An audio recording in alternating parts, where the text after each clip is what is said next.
Ito guys, yung itsura ng kwarto ko. Ayan. Ayan. Siyempre, nanonood ako ng favorite ko na K-drama titled po Fireworks of the Heart. Ayan. Ayan yung tubig. Gamot. Gamot ko guys. Petroleum jelly. Estinol. Ayan, body lotion. Vitamins, of course. Vicks. Sugar, notebook. Ayan. At syempre, yung mga skyflakes ko dyan na binigay sa akin ng amo ko. Ayan, tsaka ito. At syempre, hindi mawawala. Yan, labas ko. Ang dami, di ba? Yan o.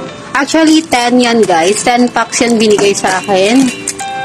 Ayan, kasi pag lumalabas sila guys, sinisendan talaga ako ng amo ko na babae kung ano yung gusto kong mga Filipino biscuits. So, ayun nga, at kasama na din na ito. Ayun.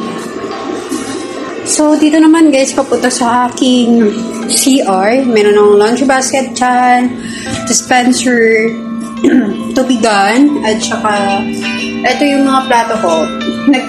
Minsan kasi, nagdadala din ako dito ng plato guys, kasi minsan dito din ako kumakain.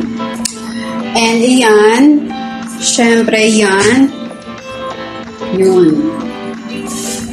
At yan po yung palabas. Ayan, ito yung kabuuan ng kwarto ko guys. Maliit lang siya.